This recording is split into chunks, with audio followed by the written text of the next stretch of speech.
Era com um estranho sentimento de perplexidade e medo que Pierre, que sabia que a mulher era muito estúpida, comparecia por vezes aos serões e almoços da mulher, onde se falava de política, de poesia e de filosofia. Nesses serões experimentava uma sensação idêntica à que deve ter um prestidigitador, sempre à espera de que a sua trapaça seja descoberta a qualquer momento. Porém, seja porque para se dirigir um salão desse género é necessária precisamente a estupidez, fosse porque os próprios mistificados encontravam prazer na mistificação, a trapaça nunca era descoberta e a reputação de uma mulher charmante e espiritual, de Helena Vassilnieva Bezukova, consolidou-se de forma tão inabalável que ela poderia dizer as piores vulgaridades e asneiras, mas mesmo assim todos admiravam cada palavra sua e viam nessa palavra um sentido profundo que nem ela própria desconfiava. Pierre era precisamente o marido de que precisava a brilhante senhora da alta sociedade. Era aquele esquisitão distraído, com sorte, grande senhor, que não incomodava ninguém e não só não estragava o elevado tom do salão, mas, fazendo contraste com a elegância e a delicadeza da mulher, servia de pano de fundo vantajoso para ela.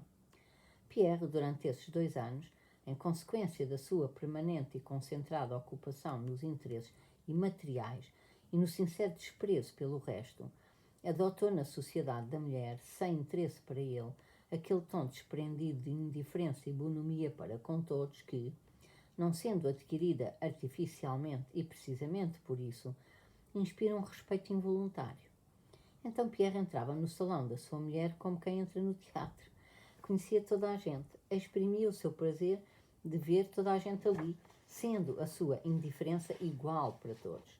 Às vezes lá se metia numa conversa que lhe interessava e então, sem se incomodar que estivessem ou não presentes os senhores das embaixadas, exprimia, cesseando, umas opiniões que podiam não corresponder de modo algum ao tom do momento. Porém, a opinião sobre o extravagante marido da mulher mais distinta de Petersburgo já se arraigara de tal modo que ninguém levava a sério as suas provocações. De entre os jovens senhores que visitavam diariamente a casa de Helene, Boris Drubetskoy, que já alcançara grandes êxitos na sua carreira, era, depois do regresso de Helena Erfurt, o amigo mais chegado da casa de Bezukov. Helene chamava-lhe o meu pajem e tratava-o como uma criança. O sorriso que lhe dirigia era o mesmo que para todos, mesmo assim era, por vezes, desagradável para Pierre ver esse sorriso. Boris tratava Pierre com um respeito especial em que se misturava dignidade e tristeza. Era uma mostra de respeito que incomodava Pierre. Pierre sofrera tanto 3 anos atrás com a ofensa da mulher que agora se protegia da possibilidade de idêntica ofensa. Primeiro, deixando de ser marido de sua mulher. Segundo, não permitindo assim a mesma suspeição. Não, agora que ela se tornou Babelô, desistiu para sempre das antigas paixões. Portanto, uma sabichona. Dizia Pierre para si mesmo, nunca aconteceu que as pedantes tivessem paixões de amor. E repetia para si mesmo esta regra que fora buscar, sabe-se lá onde, e em que acreditava incondicionalmente. Porém, coisa estranha, a presença de Boris no salão da mulher, uma presença quase constante, mexia fisicamente com Pierre, como que lhe embargava os membros, limitava a espontaneidade e a liberdade de movimentos. Que estranha antipatia, pensava Pierre. Dantes, eu até gostava muito dele. Aos olhos do mundo, Pierre era um grande senhor, marido um pouco cego e cômico da sua célebre mulher, um extravagante e inteligente que não fazia nada, mas também não prejudicava ninguém, um homem querido e bondoso. Ora, na alma de Pierre refervia durante todo este tempo um trabalho complexo e difícil de evolução interior que o levava a descobrir muitas coisas e lhe dava muitas dúvidas e alegrias espirituais. 10. Pierre continuava a manter o seu diário. Eis o que escrevia naquele tempo. 24 de novembro. Levantei-me às 8, li as Sagradas Escrituras, depois fui para o serviço. Pierre, por conselho do seu benfeitor, entrara no serviço público para um dos comitês. Voltei para casa à hora do almoço, almocei sozinho. A condessa tinha muitos convidados, para mim desagradáveis. Comi e bebi frugalmente, depois do almoço copiei peças para os irmãos. Ao princípio da noite desci aos aposentos da condessa e contei uma história engraçada sobre B e só me dei conta de que não devia fazê-lo quando já toda a gente se ria. Fui para a cama num estado de espírito feliz e sereno. Deus Nosso Senhor ajuda-me a trilhar os teus caminhos. 1. Vencer a ira com a quietude e a brandura. 2. A luxúria, com a abstinência e repugnância. 3. Arredar-me da vaidade, mas não me desabituar de trabalhar ao serviço do Estado, de cuidar da família, ter relações de amizade, ter ocupações na área económica. 27 de novembro. Levantei-me tarde e quando acordei deixei-me ficar na cama a preguiçar demoradamente. Meu Deus, ajuda-me e dá-me forças para que possa trilhar os teus caminhos. Li as Sagradas Escrituras, mas sem o devido sentimento. Veio o irmão Uruzov. Conversámos sobre as vaidades do mundo. Falou-me dos novos desígnios do Imperador.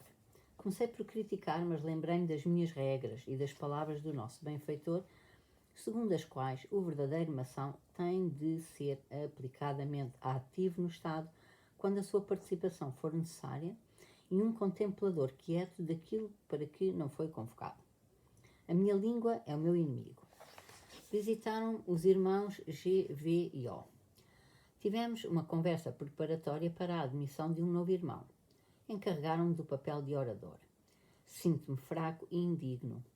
Depois falámos da interpretação dos 7 pilares e dos 7 degraus do templo.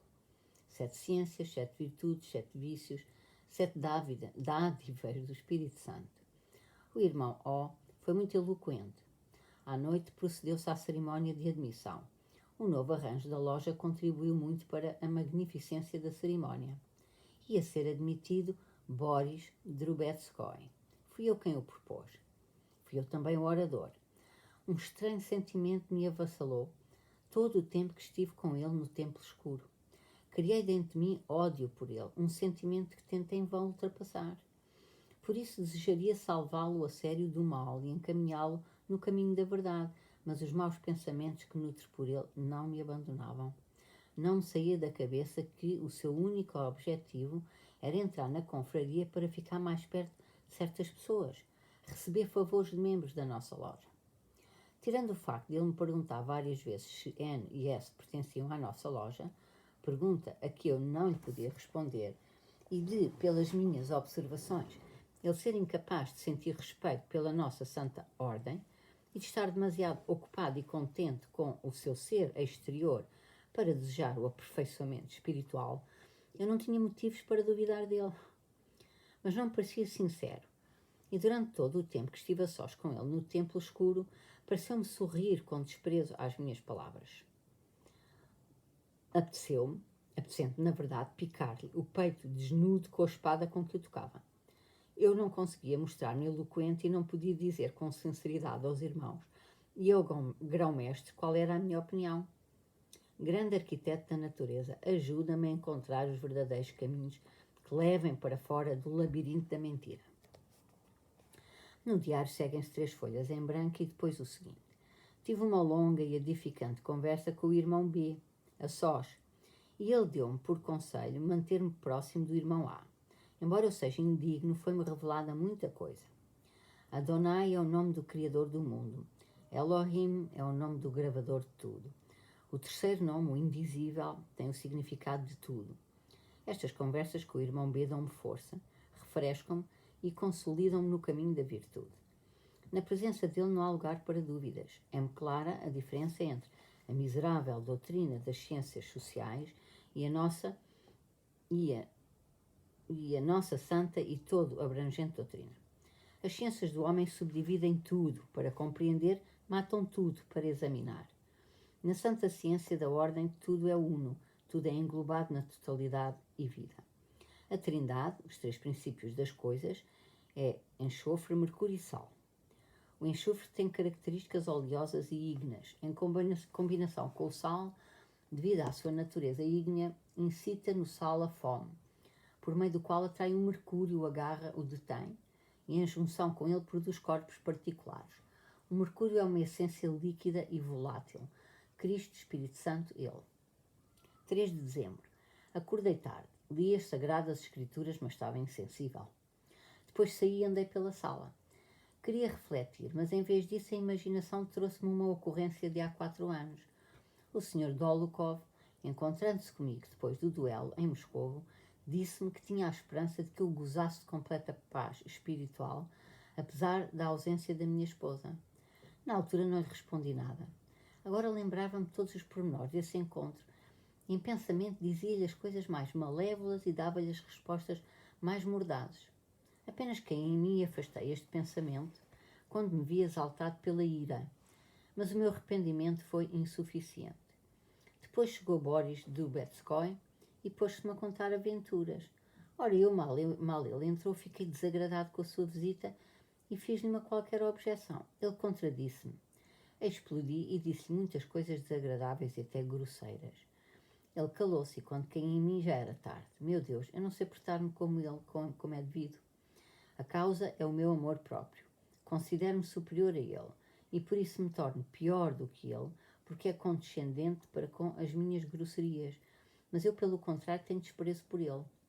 Meu Deus faz com que na presença dele eu veja mais a minha ignomínia e proceda de modo a ser útil também a ele. Depois do almoço adormeci e quando estava a adormecer ouvi claramente uma voz que me dizia ao ouvido esquerdo: é o teu dia. Sonhei que caminhava na escuridão e de repente vi-me rodeado de cães, mas continuei a andar sem medo. De súbito um cão pequeno ferrou-me os dentes na coxa esquerda e não o largava. Comecei a estrangulá-lo com as mãos. Não conseguia afastá-lo e já outro cão maior me ferrava no peito. Afastei-o, mas um terceiro, ainda maior, começou a morder-me. Deitei-lhe a mão e quis levantá-lo, mas quando mais o levantava, maior e mais pesado ele se tornava. Então chegou o irmão A e, pegando-me no braço, levou-me com ele até uma casa. Para entrar era preciso passar-se por uma tábua estreita. Pousei o pé em cima da tábua, mas ela virou-se e caiu. Comecei então a trepar a cerca, mas mal chegava com as mãos ao cimo dela. Depois de grandes esforços, içei o corpo, de maneira que as pernas me ficavam do lado de fora e o tronco do lado de dentro.